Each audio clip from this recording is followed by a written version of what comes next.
نبیوں کے سلطان رحمت عالمیان سردار دو جہان محبوب رب رحمان صلی اللہ علیہ وآلہ آبائہ وآلہ واصحابہ وازواجہ مبارک وسلم۔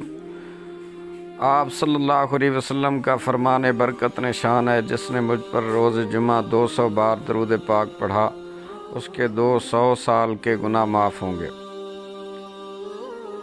معزز سامعین و ناظرین، ایک بار درود پاک پڑھ لیں برکت کے لیے۔ اللہم صلی علی سیدنا و مولانا محمد و اصحاب و ازواج و آل سیدنا محمد مبارک وسلم۔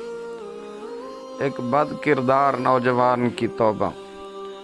گوجرانوالا کے مقیم ایک اسلامی بھائی کے تحریری بیان کا خلاصہ بیان کرتا ہوں۔ لکھتے ہیں کہ میں نے ایک ماڈرن گھرانے میں آنکھ کھولی، ہوش سنبھالا تو اپنے گرد و نواح میں شب و روز گانوں باجوں ہی کی آوازیں سنی، جس کی وجہ سے میں گناہوں کی دلدل میں پھنستا چلا گیا۔ ہم 7 بھائی ہیں، لیکن افسوس کہ سب کے سب ایک دوسرے سے بڑھ کر ماڈرن اور فیشنیبل تھے۔ میں گانوں کا اس قدر رسیا ہو چکا تھا کہ 9ویں کلاس سے ہی بڑے بھائی کے ساتھ مل کر ویڈیو اور میوزک سینٹر کھول لیا۔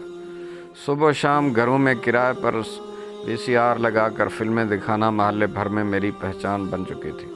جس دن VCR کرائے پر نہ جاتا، ویڈیو سینٹر پر دوستوں کو جمع کر کے فوش فلمیں خود بھی دیکھتا، انہیں بھی دکھاتا۔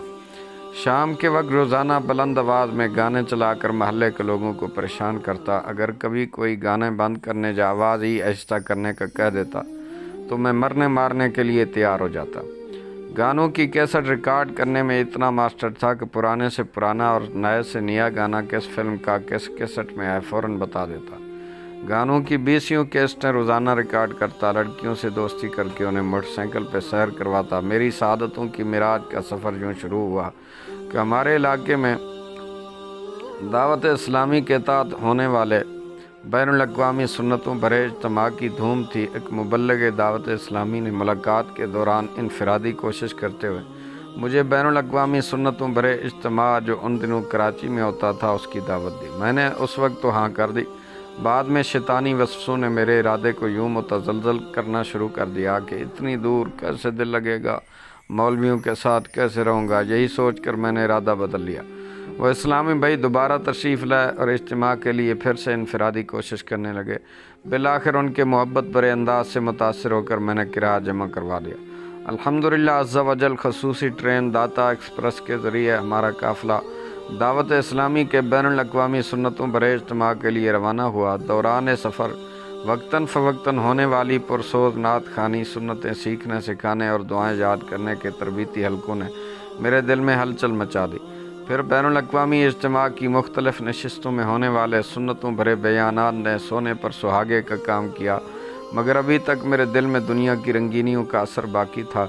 آخری دن شیخ طریقت علامہ مولانا محمد الیاس عطار قادری دامت برکاتہم العالیہ کے پرسوز بیان اور تصور مدینہ اور رقت انگیز دعا نے میرے دل پر پڑے غفلت کے کثیف پردے چاک کر کے رکھ دیے۔ میری آنکھوں سے گناہوں کے بادل چھٹ کر ندامت کے آنسو رواں ہو گئے۔ میں نے اسی وقت اپنے تمام سابقہ گناہوں سے توبہ کی اور واپس آتے ویڈیو سینٹر کو ہمیشہ ہمیشہ کے لیے بند کر دیا۔ داڑھی شریف سجا کر فیضان سنت سے درس دینا شروع کر دیا۔ الحمدللہ عز و جل تعدم تحریر ڈویژن مشاورت ذمہ دار ہونے کے ساتھ ساتھ پاکستان انتظامی کابینہ کے رکن کی حیثیت سے سنتوں کی خدمت کی سعادت حاصل کر رہا ہوں۔ اللہ کریم کی امیر اہل سنت پر رحمت ہو اور ان کے صدقے ہماری مغفرت ہو۔